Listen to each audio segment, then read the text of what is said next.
Hello, and welcome to this readout of an article from the Nurubian. As this is an automated readout, there may be some nuances, phrasing, and pacing which may not translate as well. We really do hope you find our content insightful regardless.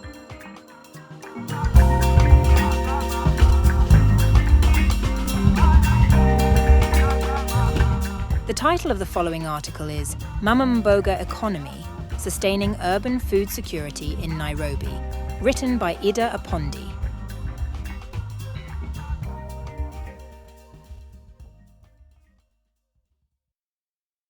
Nairobi, one of Africa's fastest developing centres, is home to many business organisations contributing to Kenya's economic and social development.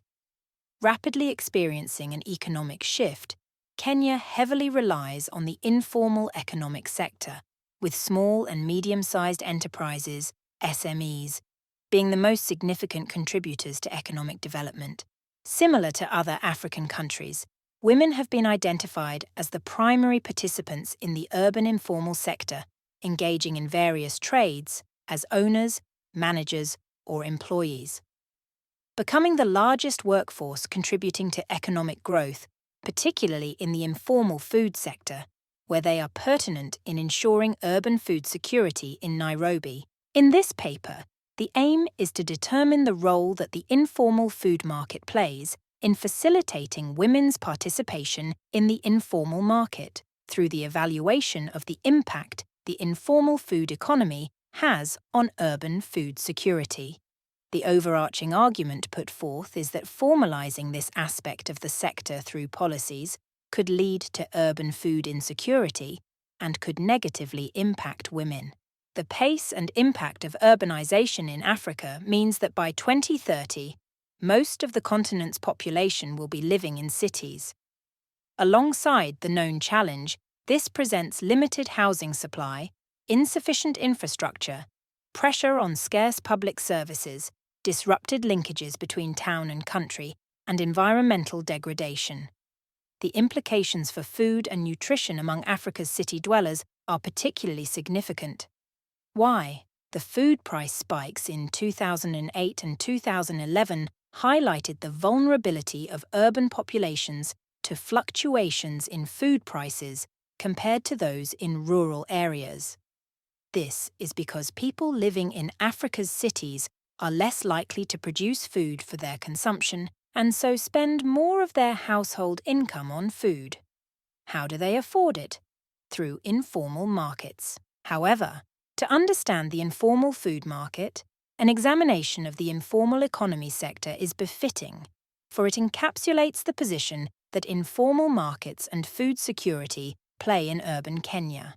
Studies have shown that Kenya's economy, despite having originated in the 40s and 50s, before the country achieved its independence in 1963, started to flourish in the 1970s. Muchiri reports that the coffee boom of the 70s that spurred the country's economy also boosted the informal sector. During the coffee boom, the Kenya-Uganda border was notorious for coffee being smuggled to find suitable markets in Uganda. Amidst this, Western nations had imposed a trade embargo against Uganda during the brutal regime of Idi Amin Dada. Alongside, Kenya's urban population started to rise, thanks to improved healthcare, especially the availability of vaccines, medicines, and facilities. This meant that people began moving to cities, especially Nairobi, in search of jobs and a better life. With the increased population, informal settlements including slums mushroomed. For the decades that followed, the trend continued, and by 2010, a booming informal market centre was the largest employer and form of economic activity in the country. This eventually raised conversations surrounding the role of an increased informal market and its impact on economic growth. Some argue that formalizing the informal market is the best fit, whilst others see it as a permanent feature that cannot be completely eradicated, particularly in developing states. The informal market is oftentimes seen as a source of unfair competition, with major concerns on work, low levels of skill, and productivity, which forms a barrier to economic development.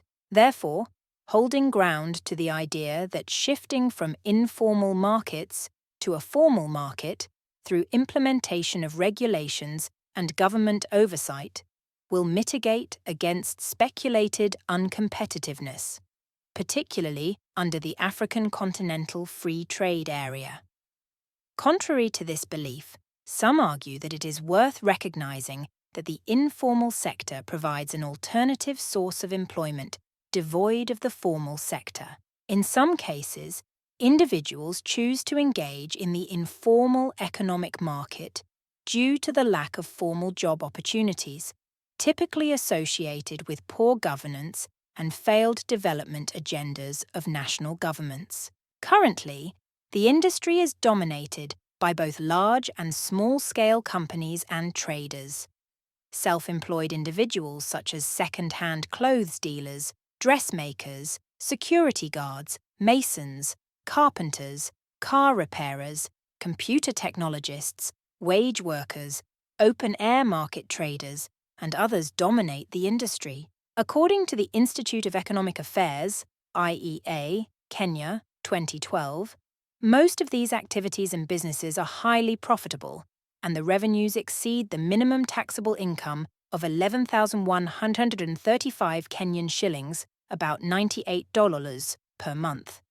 It employs thousands of the country's majority who fail to keep proper records and do not report their earnings to the authorities. According to Wallwire 2020, the Kenya Revenue Authority, KRA, has been trying to tax and reduce the size of the informal sector, such as through tax turnover in 2019. However, the efforts have been unsuccessful. The sector continues to grow and expand, becoming a highly lucrative industry. Additionally, the scholar asserts that the informal sector in Kenya is estimated to employ more than 77% of the total workforce. Of the people working in this sector, about 60% are aged 18 and 35. Moreover, about 55% of the participants are women. The formal sector is predominantly male, with 1.68 million men employed compared to only 880,000 women. This leaves most women unemployed, thus venturing into the informal sector. It is argued that there exists significant levels of gender inequality in the formal sector that favours men. The sector's revenue, size, and employment growth are linked to the efforts of privatization and liberalization policies in the 1990s and early 2000s, which reduced job opportunities in the formal sector. It was seen as an alternative for people who could no longer find jobs in the formal sector and those retrenched from state companies and corporations. After becoming a profitable sector, the government has attempted to regulate it through policies such as requiring traders to register with saving, credit and cooperatives, SACCOs, plans, and of relevance to this article the Crops Act 2013, in an attempt to collect tax through such bodies. The domination of women in the informal market in Nairobi is similarly seen in major cities in West Africa, like Lagos and Accra. Their domination in urban markets is through trading or as support workers employed in businesses involved in different activities, particularly in food and clothing businesses. As Igbo 2022 notes, women in Nairobi transition from the outskirts of the city to the urban core, effectively assuming a pivotal role in the sector. Studies have shown that women primarily drive Nairobi's informal sector. According to Murunga, Murithi and Wawire 2021, more than 55% of the informal businesses and small-scale organizations are run and operated by women. Particularly, women are known for their contribution to small-scale groceries. Commonly referred to as Mama Mboga in Swahili, Mama for mother or woman and Mboga for vegetables, they are involved in the trade of groceries, vegetables, and other agricultural products that are essential for sustaining the population. Operating predominantly in the evenings during rush hours, they cater to the needs of citizens who return to their homes after a long day of work in various parts of the city. It is generally accepted that food security is the anchor of human and economic development. Therefore, food insecurity jeopardizes a country's prospects of growth. The objective of the United Nations Sustainable Development Goal 2, which is zero hunger, is to eradicate all types of hunger and malnutrition by the year 2030. Consequently, diverse approaches are required to facilitate the attainment of this goal. The informal food market acts as a favourable blueprint.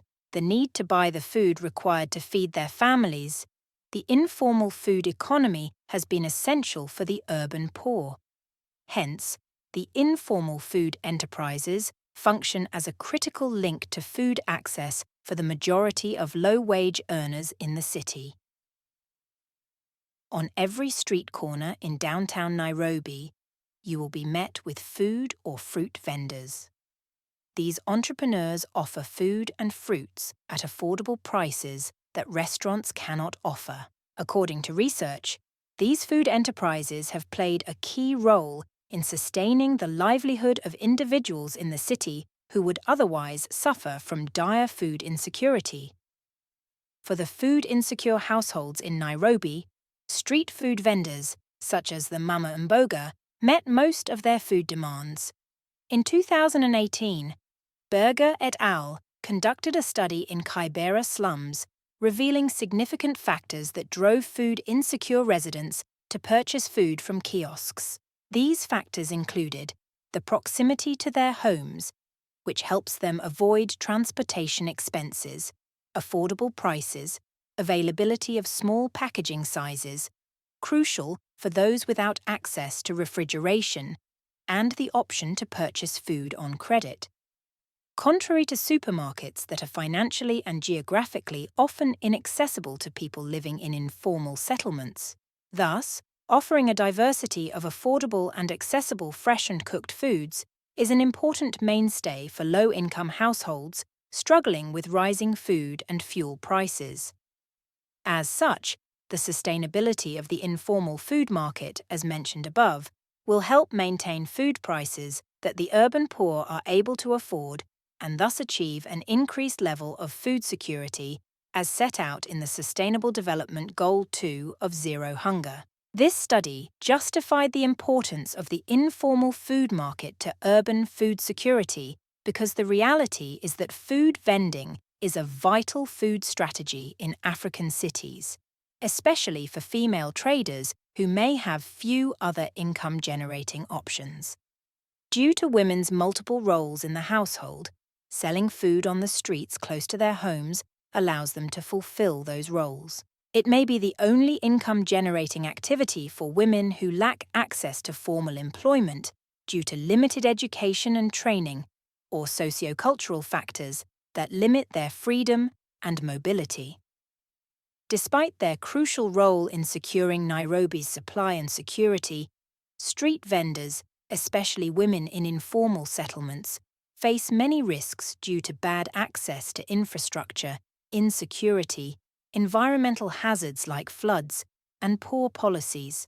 Despite this, policymakers and extension of government and donor nations blindly view informal food systems as chaotic, unhygienic, inefficient, and outdated. Policymakers usually ignore or marginalize, if not outright criminalize, the informal economy. Similarly, international donors tend to be more interested in high-value agricultural markets and seldom engage with actors in this space. In an article by SNV 2022, the writer argues that the reality of the informal sector carries with it negative impact, in the form of poor working conditions for workers, which hampers development of the agri-food sector.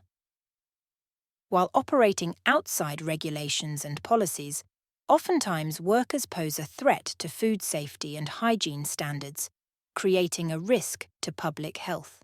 Hence, the belief by governments to formalize this sector in order to generate tax and hold business accountable for violating laws and regulations makes sense. However, informal systems are working in the background, connecting farms with urban centres, often across vast distances, and doing the heavy lifting of feeding low-income consumers across the urban plain, ensuring food security. Guarin, A. and Nicolini, G. 2020. For this reason, policies such as the Crops Act 2013 form foundations of discrimination. The Agriculture, Fisheries and Food Authority, AFFA, in 2015 proposed a raft of regulations to guide the implementation of the Crops Act 2013. The Act seeks to accelerate the growth and development of agriculture, enhance the productivity and incomes of farmers and the rural population, improve the investment climate and efficiency of agribusiness, and develop crops as exports. The Act, among others, introduces the measure of attracting and promoting private investment in crop agriculture, which in layman's terms calls for the formalization of all forms of agribusiness, including the purchase and selling of farm produce by the Mama Mbogas. One of the regulations mandates that all food crop produce can only be sold at specific markets. Those that are found flaunting this rule will be charged a fine of 500,000 Kenyan shillings, around $3,291, or be imprisoned for 1 year. What is the issue here, you may ask? Well, this is just a beautifully worded way of formalizing the informal food market. This proposed bill, some have speculated, is elitist and out of touch with reality. The reality is that the food market, especially in Nairobi, is fueled by the informal sector. Ombako, 2015, contends that if the idea is to ensure that the food sold to the final consumer is of a certain standard, then the Mama Mboga should not be the target of the law. The point of production is where the target should be. By serving the product closer to the consumer, Mama Mbogas are only serving that need. At this level, the final consumer pays the least as opposed to when the same product is purchased at the supermarket or other designated places. In retrospect, what this bill proposes is to force the Mama Mboga to operate from designated markets, raising the cost of operation, which in turn means she must incorporate the cost into the food prices, making them more expensive. Arguably, this could potentially be a huge risk to food security. With the rising cost of living as a result of fuel prices and, to some extent, poor governance, policies that intend to formalize a sector for obvious reasons, as aforementioned, unfortunately put the urban economy in a precarious position. The reason why Mama Mbogas are popular is because they offer access to cheap and fresh food to the urban poor. In actuality, this bill negatively affects the opportunity for the urban poor to access fresh food cheaply, further sinking food insecurity in the urban sector. Trying to kill the informal market through policies and laws treats the symptoms and not the problem. The informal sector contributes 41% to the GDPs of developing countries, proving that it plays a crucial role in any economy. For Kenya, the informal economy is mostly a creation of the government's failure to address the fundamentals. Given the important role street food vendors play in enhancing access to affordable and fresh food for the urban poor, current policy frameworks are not favourable to Nairobi's food security. African governments continue to have a difficult relationship with the sector, despite its relevance. Policies formed do not meet the needs of those it purports to have been created for, thus forming endless voids and black holes of unachieved possibilities due to the elitism of policymakers. These policies need to integrate the informal retail sector into food security policies instead of limiting or excluding it. The unfortunate problem with African policymakers is their inability to understand that the decisions that they make in their air-conditioned, well-lit, and food-abundant offices affect those who make up a larger portion of the population. Time and time again, when conversations surrounding informal markets, be it food or otherwise, are evoked, there is feigned ignorance at the reality that the informal economy, especially the food economy, is pertinent to food security in urban areas through Mama Mbogas. Hence, to create a lasting policy that is not formed based on elitism, I believe that the important element is utilization of data in order to challenge assumptions and misconceptions held by those who do not see the potential of informal food markets. If generated and interpreted in collaboration with informal actors, the evidence that would emerge would be a powerful tool in informing strategies for change. Strategies that work not on paper, but in action. Crevero, 2015, echoed that the starting point should be to find a common cause with those who compose the informal food economy and understand their needs and priorities. This can be done by providing support through advocacy as a way in which donors can advance the initiatives and agendas of informal food actors. The truth is that their needs encompass a broad spectrum, ranging from practical enhancements in water and sanitation facilities at market stalls to political considerations. Consequently, the solutions required should also be comprehensive in nature. Alongside this, remembering that the informal economy is a gendered terrain is kernel. As above mentioned, Africa has the highest share of women employed informally compared to the rest of the world. By implication, interventions have to take into account the gendered nature of the informal economy to avoid perpetuating gender gaps, which affect women negatively in this sector. Hence, data that takes into account gender sensitivity must be considered in order to avoid neglecting crucial local and structural matters and mechanisms that contribute to gender disparities and impeded food provision. Enforcing a proactive policy concerning informal retailing would not only support Mama Mbogas, but it would also play a significant role in combating inequality and promoting food security in Nairobi. International Food Policy Research Institutions, IFPRI 2017.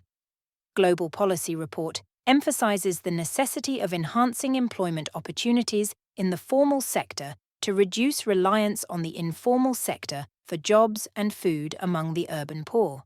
Governments should implement policies that promote formal market growth while safeguarding the well-being of impoverished urban consumers. It is crucial to accept the persistent presence of informality and focus on leveraging the strengths of informal food systems to improve the health of poor urban consumers. It would save us all the headache if we come to terms that informality is not going away anytime soon.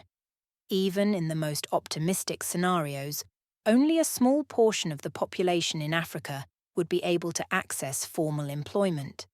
Rather than ignore or fight it, it is better to work with it. Thus, recognizing the vital role the informal sector plays in food security is essential for developing effective interventions that support its integration into the broader food system, while protecting those that sustain it. Therefore, efforts should be made to deepen our understanding between formal and informal systems to maximize their collective impact on food security, particularly ways of working alongside formal and informal systems, methods of managing their interactions, like different goals of the private and public sectors, and seeking instruments that create space for both systems and stakeholders to operate. This has been an audio readout from the Nurubian. We thank you for spending some time with us and hope to see you again soon. And now, to close out, we leave you with the sounds of Majinbay.